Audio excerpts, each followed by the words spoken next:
नमस्कार, स्वागत आहे तुमचं लोकमत व्हिडिओमध्ये. मी अश्विनी जाधव गिदारी. दक्षिण मुंबईमधल्या पायधुनी परिसरातनं एक खळबळजनक घटना खरं तर समोर आली. काल दिवसभर याच विषयावर चर्चा झाली होती. दक्षिण मुंबईमधलं एक कुटुंब होतं ज्यांनी बिर्याणीची पार्टी केली आणि त्यानंतर रात्री 1-1:30 वाजता त्यांनी कलिंगड खाल्लं आणि त्यानंतर या चौघाही जणांचा, कुटुंबातल्या 4ही जणांचा दुर्दैवानं मृत्यू झाला. विषबाधा झाल्याचं प्राथमिक अनेक डॉक्टरांचं म्हणणं किंवा पोलीस सुद्धा तपास करतायत की नेमकं काय घडलेलं असणार आहे. पण काल दिवसभर जी चर्चा रंगलेली आहे की कलिंगड आणि बिर्याणी या दोन गोष्टी एकत्रित गेल्यामुळे कदाचित विषबाधा झाल्याचा संशय सुरुवातीला व्यक्त करण्यात येतोय. माझ्यासोबत डॉक्टर अविनाश भोंगरे सर आहेत, त्यांच्याशी आपण बोलणार आहोत की नेमकं काय घडलं असावं, काय अंदाज आहे आणि कोणत्या अशा गोष्टी आहेत की ज्या एकत्रित खाल्ल्याने अशा प्रकारच्या घटना घडू शकतात, याविषयी आज आपण सविस्तर त्यांच्याशी बोलणार आहे. सर नमस्कार. सर, काय नेमकं कारण असेल या संपूर्ण घटनेमागे? तुम्हाला काय दिसतंय आतापर्यंत? ही विषबाधाच झाली असं म्हणायचं? यामध्ये दोन गोष्टी आहेत आणि दोन्ही पूर्ण अशास्त्रीय आहे. यामध्ये लोकांना ही जी अन्नातून विषबाधा हा जो प्रकार लोकांना असं वाटत असतं की विष म्हणजे पॉयझन आहे त्याच्यामध्ये म्हणून ती विषबाधा झाली, तसं नसतं. अन्नातून विषबाधा म्हणजे काही ठराविक प्रकारचे रोगजंतू असतात, काही बॅक्टेरिया असतात, काही व्हायरसेस असतात. ते त्या अन्नपदार्थांमध्ये गेल्यानंतर आपल्या पोटाला जबरदस्त त्रास होतो, खूप उलट्या होतात, जुलाब होतात आणि तो रुग्ण त्याचं डिहायड्रेट होऊन तो अत्यवस्थ होतो. तर अशा पद्धतीचे जे रोगजंतू आहेत त्याच्यामुळं जे जुलाब होतात किंवा त्याच्यामुळं जो आजार होतो त्याला फूड पॉयझनिंग म्हणतात. त्यात पॉयझन नसतं, या विषाणूंपासून, या जीवाणूंपासून जे काही पदार्थ, रसायनं जी बाहेर पडतात आणि त्यामुळं हा त्रास होतो, त्यामुळं त्याला विषबाधा म्हणतात.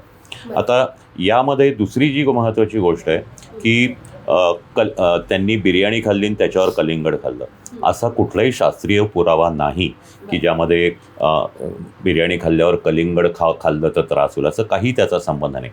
कुठलाही पदार्थ आपण ज्यावेळेला खातो त्यावेळेला आपल्या पोटामध्ये तो जठरामध्ये जातो, तिथे त्याचं पचन होतं आणि दोन्ही एकत्रित होतात. फार तर काही गोष्टी अशा असतात की ज्या एकानंतर दुसरी खाल्ली तर आपल्याला घशाला त्रास होऊ शकतो किंवा दातांना त्रास होऊ शकतो. म्हणजे उदाहरणार्थ गरम गरम चहा कॉफी प्यायल्यावर तुम्ही जर पाणी प्यायलात तर तुमच्या दातांना कळा मारतील, किंवा कैरी किंवा असं काहीतरी आंबट पदार्थ खाल्ला आणि त्याच्यावर पाणी प्यायलं तर त्याच्यावर येईल, पण तर तुम्हाला घशाला त्रास होईल. पण असे अनेक असे समजुती आहेत की ह्याच्यावर हे घेऊ नये, त्याच्यावर ते घेऊ नये. तर हे बऱ्याचदा हे चुकीचं असतं, असं काहीही नसतं आणि त्यामुळं किरकोळ काही त्रास होऊ शकतात, मृत्यू वगैरे निश्चितच होत नाहीत. आता रोगजंतू जे वाढले याच्यामध्ये असंही एक विचारलं जातं की ती बिर्याणी अनेक जणांनी खाल्ली, मग या चौघांचाच मृत्यू का झाला? तर अशी गोष्ट आहे की आत्ता तुम्ही जे आपण विषाणूंचं आणि जीवाणूंचं किंवा बॅक्टेरियाचं प्रमाण पाहिलं, हे उन्हाळ्यामध्ये जास्ती वाढतं. त्या 4 व्यक्तींनी जो भाग खाल्ला त्या बिर्याणीचा, त्या भागात नक्कीच हे रोगजंतू वाढलेले असतील ही शक्यता असते. तर ते गोष्ट आपल्याला महत्त्वाची असते, त्याच्यामुळं त्यांना हा त्रास होतो.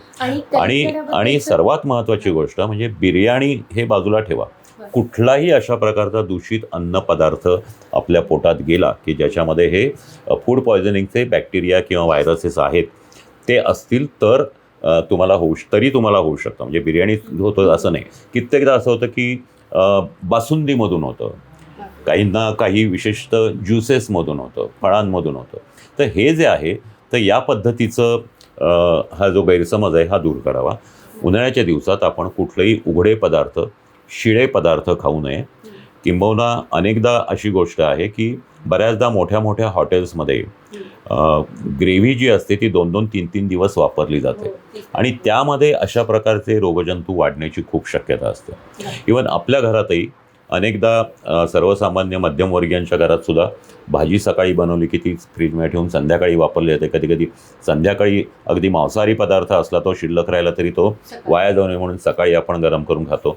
यामध्येही अशा प्रकारचे रोगजंतू वाढण्याची शक्यता असते. आणखी एक बोललं जात आहे कालपासून की कलिंगड खाल्ल्यामुळे कदाचित कलिंगडमध्ये पण म्हणजे त्याचा गोडवा वाढवण्यासाठी बऱ्याचदा ग्लुकोजचं इंजेक्शन त्यामध्ये दिलं जातं किंवा दुपारी ते कापून ठेवलं असेल आणि मग ते मध्यरात्री खाण्यात आलं, त्यामुळे कदाचित जीवाणू आणि विषाणूंची वाढ झाली. यामध्ये कितपत तथ्य? कुठलंही फळ म्हणजे कलिंगडच नाही, कुठलंही फळ अशा पद्धतीनं कापून ठेवणं आणि त्यानंतर 5-6 तासाने खाणं, यामध्ये सर्वात महत्त्वाची गोष्ट आपण इंजेक्ट केलेलं विष बाजूला ठेवू.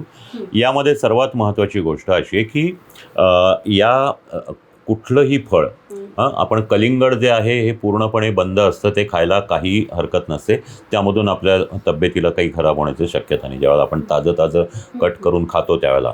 पण आपण पाहतो की गाड्यांवर, हातगाड्यांवर बऱ्याचदा गर्दीच्या ठिकाणी अशी कापून ठेवलेली कलिंगडं असतात ती सकाळी कापलेली असतात, संध्याकाळपर्यंत विकली जातात. या काळात त्यांच्यावर धूळ, माती, इतर प्रदूषणाच्या गोष्टी पडतात, रोगजंतूही त्याच्यामध्ये पसरू शकतात.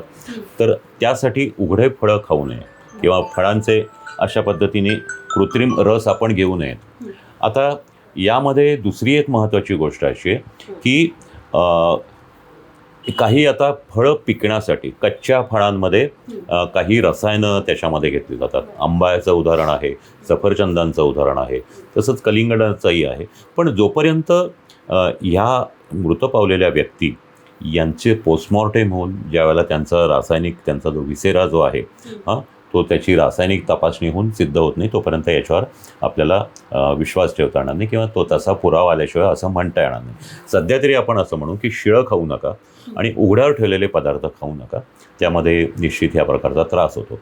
थोडक्यात बिर्याणी खाल्ल्यामुळं त्यांना मृत्यू आलेला नाही, तर शिळी बिर्याणी किंवा कुठलाही शिळा अन्नपदार्थ खाल्ल्यावर जे घडू शकतं तो प्रकार घडलेला आहे. आणि बिर्याणीबरोबर कलिंगड खाल्ल्यामुळंही तो त्रास झालेला नाही. कलिंगडामुळं त्रास होत नाही, पण कलिंगड जर कुठलंही फळ उघडं ठेवलेलं अनेक काळ असेल आणि ते खाल्लं गेलं तर मग आपल्याला निश्चित फूड पॉयझनिंग होऊ शकेल. मृत्यू येणं ही सुरुवातीच्या काळात लक्ष न दिल्यास ह्या गोष्टी घडू शकतात. डिटेलमध्ये खरं तर सरांनी सांगितलेलं आहे कशा पद्धतीनं काळजी पण घ्यायला हवी. आणि अर्थात या कुटुंबाचं आता जे पोस्टमॉर्टम रिपोर्ट आहेत, विसेरा आहे, हे सगळं आल्यानंतर नेमकी काय प्रक्रिया घडली असेल ते कदाचित त्यानंतर स्पष्ट समोर येऊ शकेल. पण तुर्तास उन्हाळ्यामध्ये खास करून घ्यायची काळजी अशीच की कुठलंही शिळं अन्न खाऊ नये. कुठलेही फळं असतील किंवा इतर काही गोष्टी ज्या असतील तर त्या शिळ्या खाऊ नये, उघड्यावरचं खाऊ नये, याची तुर्तास काळजी घेणं जास्त गरजेचं आहे. पुण्याहून अश्विनी जाधव केदारी, लोकमत व्हिडिओ.